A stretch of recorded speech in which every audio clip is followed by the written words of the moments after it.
इजाबत का सेहरा, इनायत का जोड़ा दुल्हन बन के निकली दुआए मोहम्मद राहिमल्लाहु अबा बकरिन।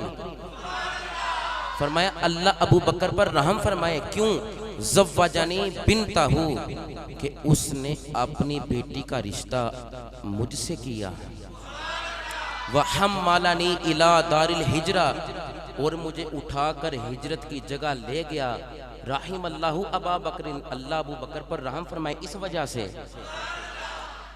क्या किया कि अपनी बेटी का रिश्ता मुझे दिया, इस वजह से अल्लाह अबू बकर पर रहम फरमाए। और दूसरा फरमाया मुझे उठाकर हिजरत की जगह ले गया, इस वजह से अल्लाह अबू बकर पर रहम फरमाए।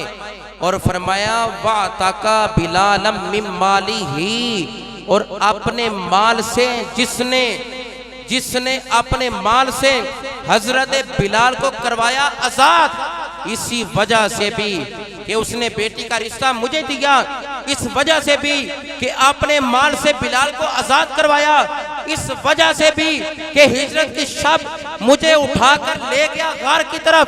राहिमल्लाहु अबा बकरिन, मेरे मुस्तफा फरमाते हैं इन तीनों वजहों से अल्लाह अबू बकर पर रहम फरमाए, अल्लाह अबू बकर पर रहम फरमाए, अल्लाह अबू बकर पर रहम फरमाए।